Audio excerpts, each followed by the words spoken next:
안녕하세요. 이시다바 최봉기입니다. 오늘은 중국이 세계 제2경제대국으로 부상했지만 오히려 해외로 망명하는 사례가 큰 폭으로 증가하고 있는 아이러니한 현상과 사건 발생 45주년을 맞은 탕산 대지진에 얽힌 진실에 대해서 알아보도록 하겠습니다. 먼저 전국을 떠나 해외로 망명을 신청한 중국인이 최근 9년 동안 무려 7배 이상 늘어난 것으로 나타났습니다. 중국이 미국과 패권 다툼을 벌일 만큼 부강해졌지만 내부적으로는 인권 탄압과 종교의 자유에 대한 억압이 중국을 떠나게 된 주요 원인이라고 분석되고 있습니다. 망명은 사전적 의미로 정치나 사상, 종교 등의 이유로 자기 나라에서 탄압이나 위협을 받는 사람이 이를 피해 다른 나라로 가는 것을 말합니다. 유엔 난민기구 보고서에 따르면 지난해 중국인의 망명 신청 건수는 10만 7,864명으로 시진핑 정권이 출범한 2012년 15,362명에서 무려 7.2배나 증가했습니다. 이 기간 총 망명 신청자 수는 61만 3천명이 넘었습니다. 지난해 해외 망명을 신청한 중국인 중 70%는 미국에서 망명을 신청했습니다. 이들 대부분은 관광, 사업 등의 목적으로 비자를 발급받아 중국을 벗어난 뒤 망명을 신청한 것으로 나타났습니다.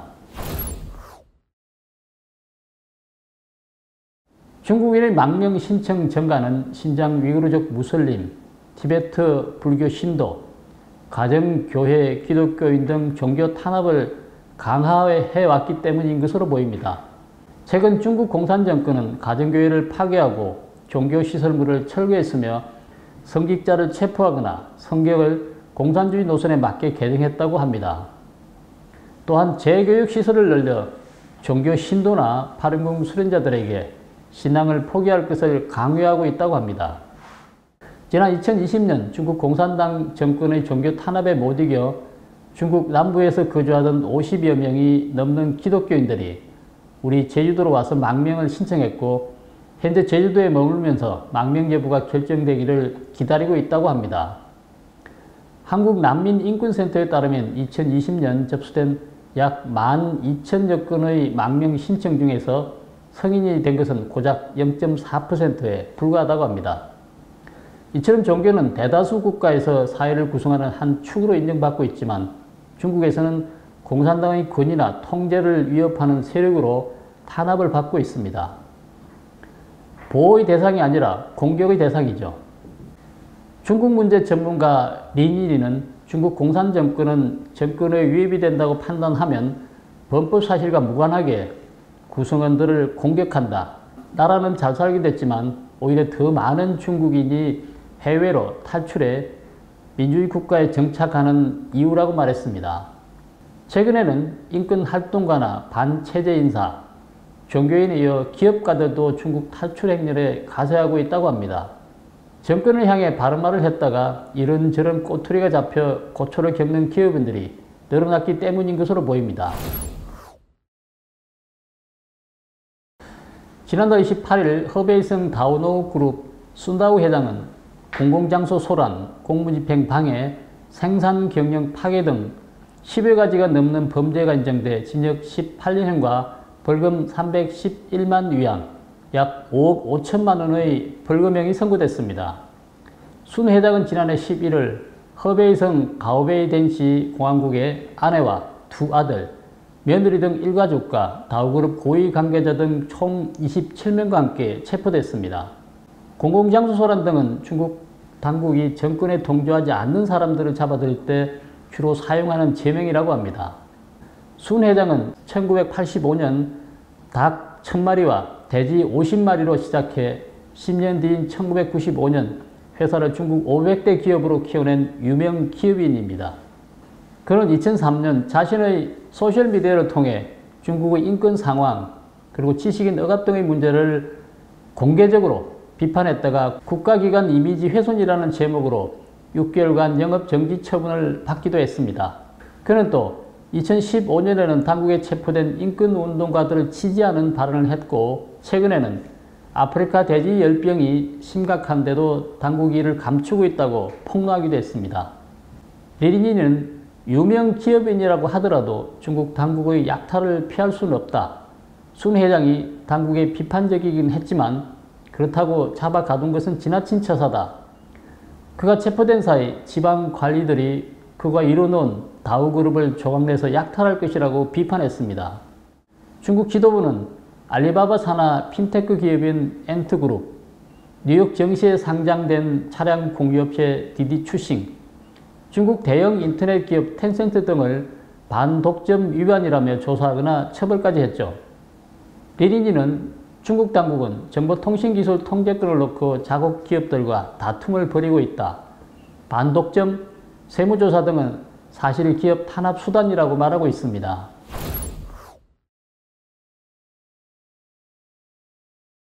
다음 두 번째 소식입니다. 지난달 28일 탕산 대지진 45주년이 되는 날입니다. 중국 정부가 아직까지 당시 상황에 대한 정확한 진상을 규명하지 않고 있어서 개인적으로 당시 재앙에 대해 조사하고 있는 사람들도 있다고 합니다. 일부 국내외 학자들은 당시 지진은 천재이기도 하지만 인재 요소가 더 많다고 추정하고 있기도 합니다. 1976년 7월 28일 오전 3시 42분 허베이성 탕산에 규모 7.8의 강진이 발생했습니다. 이 지진은 당시 14개 성, 자치구, 치칼시에서 감지될 정도로 위력이 대단했습니다. 단 10초 만에 중국 북부에 위치한 150만 명이 거주하는 공업도시 탕산은 그야말로 지옥으로 변했습니다. 시 전역에 교통, 통신, 급수, 전기 공급이 끊겼고 시민 80% 이상이 잠든 채 건물 더미에 깔렸습니다. 당시 중국 정부가 공개한 자료에 따르면 24만여 명이 사망했고 16만여 명이 중상을 입은 것으로 나타났습니다. 하지만 민간에서 추정하는 사망자 수는 최소 60만 명이라고 합니다. 전 허난의과대학 의사이자 전 미국 예일대의 암연구원인 장 위밍은 탕산 대지진은 규모가 무려 9였으며 사망자는 약 75만 명이었다고 주장하고 있습니다.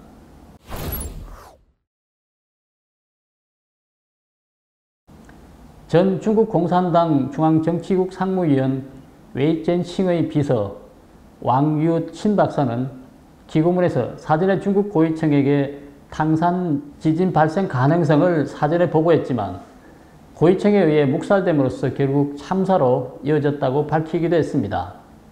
왕유친 박사는 탕산 대지진은 천재라기보다는 인재라는 제목의 이 기고문에서 당시 중국 전문가들이 탕산 지진을 추적 모니터링 해왔지만 중국 공산당 고위청은 이를 중시하지 않았다고 밝혔습니다. 탕산 대지진이 일어나기 전 중국 전문가들의 경고와 관계자들의 치안 조치들을 연도별로 정리해 보았습니다. 먼저 탕산 대지진이 일어나기 9년 전인 1967년 10월 20일 중국 지질학자 리수광이 탕산 지역의 란현, 채난시에서 관측을 해야 한다고 했습니다. 그런 이들 지역에서 이상 활동이 발생했을 경우 대지진 발생 가능성도 있다며 주의를 당부한 바 있었습니다.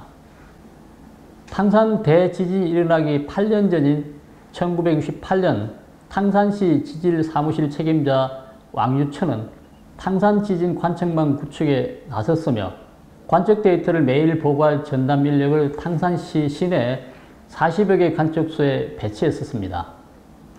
탕산 대지진이 일어나기 7개월 전인 1975년 12월 지질부 지진대가 국가지진국에 보고한 1976년 지진추이 의견에 따르면 탕산을 위험 삼각지역에 포함시키고 1976년에 규모 6 이상의 지진이 발생할 것이라고 명시되어 있다고 합니다. 탕산 대지진이 일어나기 6개월 전인 1976년 초 양유천은 탕산시 지진 대비 업무 회의에서 1976년 7, 8월 또는 하반기에 탕산시 주변 50km 내에 규모 5 내지 7의 강진이 일어날 것이라고 보고했다고 합니다. 탕산 대지진이 일어나기 2개월 전인 1976년 5월 양유천은 국가지진국 하베이 수학지진회의에서 두세 달 내에 탕산에서 강진이 일어날 것이라고 경고했었습니다. 탕산 대지진이 일어나기 22일 전인 7월 6일 과일란 마자구쾅 지진대 전문가 마시롱은 국가지진국 허베이성 지진국에 강진이 발생할 것이라고 보고했습니다. 탕산 대지진이 일어나기 14일 전인 7월 14일 지질부 지진대는 국가지진국의 탕산 지역에 7가지 이상 현상이 일어났다고 다급하게 알렸습니다.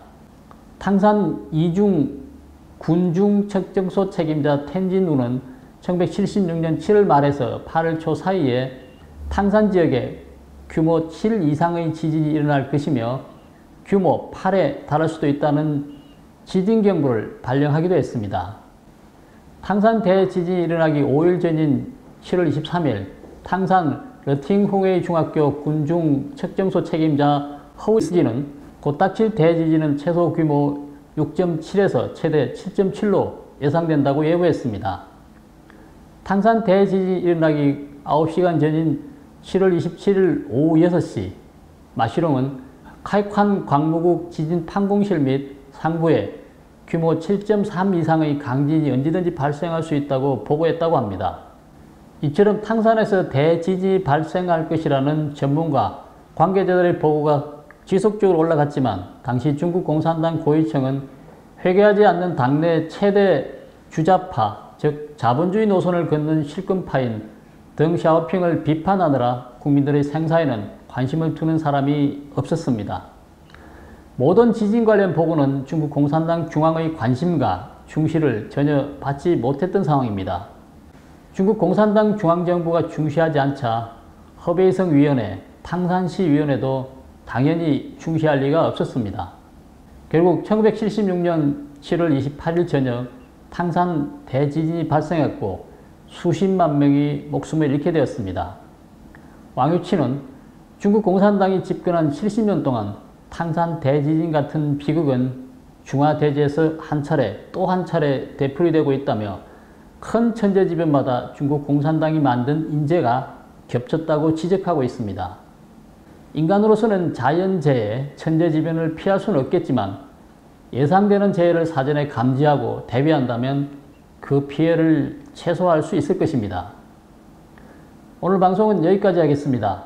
구독, 댓글, 좋아요로 눌러주시고 지인들과 공유해 주시기 바랍니다. 감사합니다.